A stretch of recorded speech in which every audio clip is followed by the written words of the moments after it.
Olá pessoal, nós estamos novamente aqui com a Lidiane Calil, ela é psicóloga, terapeuta cognitivo-comportamental e hoje o nosso assunto é a ansiedade na adolescência.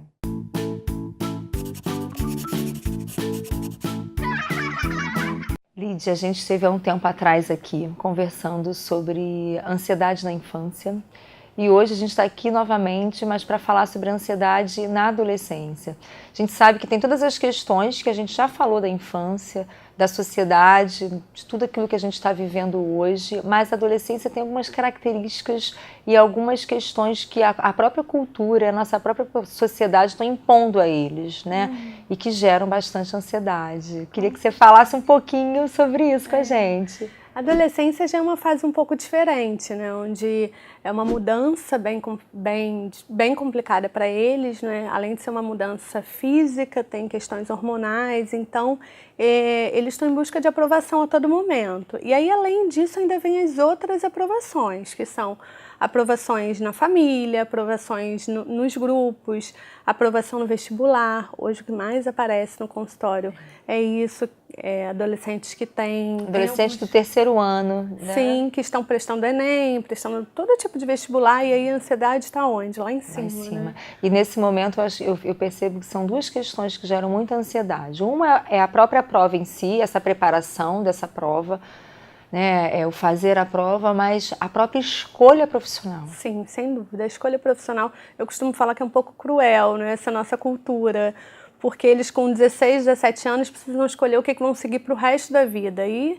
eles hoje não têm maturidade para tomar uma decisão. São poucos que já têm uma identificação profissional, ou às vezes escolhem qualquer uma profissão simplesmente para poder fazer um vestibular, e aí a gente vê hoje alguns profissionais frustrados por conta disso, porque vão se ver no final da faculdade, não estão fazendo exatamente o que quiseram, e aí a gente vê que acontece muito com eles essa frustração de não ter se identificado com alguma profissão de imediato, como alguns colegas. E além tem a questão da família, o quanto tem uma cobrança da família. A família, como assim você ainda não escolheu o que você vai fazer de vestibular? O vestibular é daqui a 2 meses, 1 mês, você nem escolheu a opção, que opção você vai ser para o resto da sua vida. É uma responsabilidade muito grande, né? Uma cobrança. E eu acho que para ser para o resto da vida, eu acho que gera ainda mais ansiedade, porque não precisa ser para o resto da vida, né? De repente é uma escolha que você faz no momento, que depois um pouco mais amadurecido você vê que não é nada disso, mas pesa também, gera uma ansiedade. Como assim? Vou perder 2, 3 anos?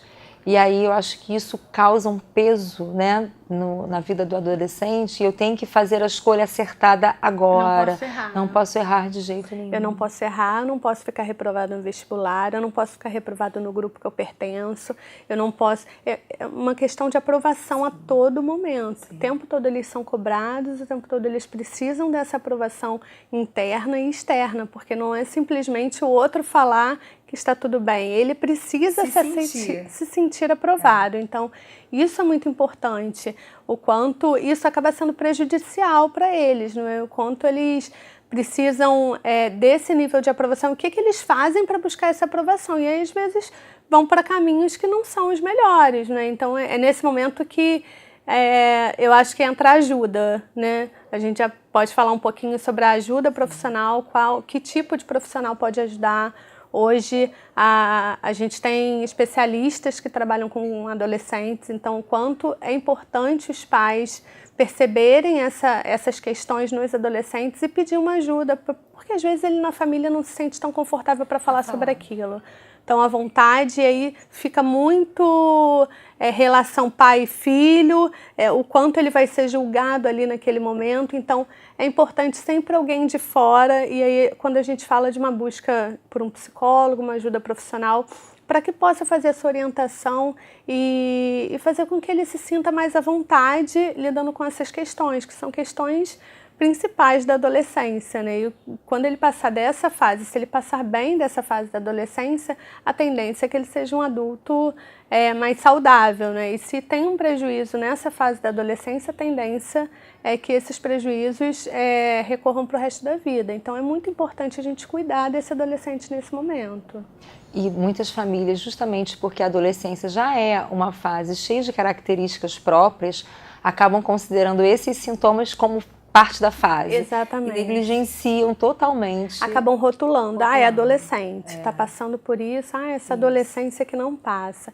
E aí realmente existem as questões da adolescência que a gente não pode descartar, mas existem as questões que evidenciam um transtorno, evidenciam uma questão com a ansiedade. Então, quanto a gente precisa estar atento, os pais, principalmente, que são quem estão ali a todo momento, estar atentos a esses sinais que eles apresentam.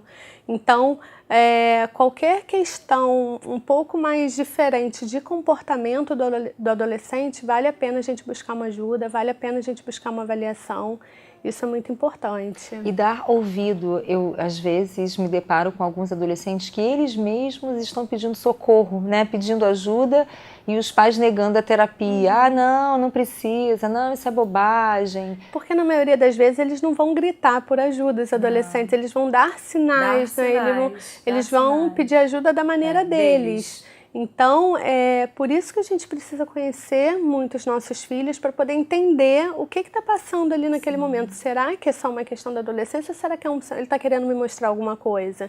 Então, quanto é importante a gente poder perceber isso no adolescente. E dar esse suporte que ele está precisando, né? Sem dúvida, dar esse suporte. E é um suporte que, como a gente está falando aqui, tem que ser profissional, né? Em casa, a família não vai conseguir vai conseguir, porque o adolescente está ali retido no mundo dele, né? E ele acha que todo mundo está contra ele. Então, quanto as pessoas mais próximas se aproximarem, para ele vai ser uma luta, né? Então, fica muito mais fácil a gente buscar uma ajuda externa de alguém neutro para que possa conhecer e identificar o que está acontecendo com ele naquele momento e poder ajudar.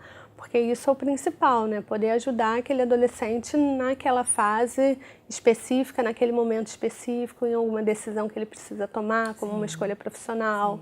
Que às vezes a ansiedade acaba dando brecha até o surgimento de uma depressão, e aí você começa, né, com a comorbidade aí de duas questões importantes, uma vai alimentando a outra, e a gente sabe o quanto essas questões são delicadas e complicadas. Né? Então, a gente costuma falar que a ansiedade é um gatilho para outros transtornos, né? Então, a partir do momento que a ansiedade está aflorada, né, está aumentada, vamos dizer assim, a possibilidade de futuros transtornos, como a depressão, que é um dos principais. Porta de entrada, né? É uma porta de entrada. Ele está ali vulnerável a qualquer outra possibilidade. Então, se a gente pode cuidar dessa ansiedade inicial, com essas questões, e fazer com que essa ansiedade seja saudável, porque a grande questão da ansiedade é quando ela passa a não ser saudável, né? Passa a ser patológica. Então, assim, a gente precisa identificar essas questões para que não deixe chegar a um nível em que ele não possa socializar mais, onde ele não possa lidar com determinadas questões que são pertinentes da idade. Exatamente. Que mude a rotina mesmo, né? Que mude a rotina. E é muito importante isso para eles nesse momento, esse apoio de alguém que possa ajudá-lo a resolver esses conflitos, né? A lidar com esses conflitos, porque na verdade é dar suporte para ele lidar com esses conflitos, porque a gente, como psicólogo, a gente não resolve, a gente dá o suporte para eles poderem lidar com isso tudo. Lidiane, muito obrigada mais uma vez pela sua presença aqui com a gente, discutindo esse assunto que é super importante para a nossa sociedade e para as famílias. Com certeza, obrigada a você pela oportunidade. Se você gostou do nosso vídeo, curta, compartilhe com seus amigos, se inscreva no nosso canal e acompanhe Estúdio da Criança nas redes sociais.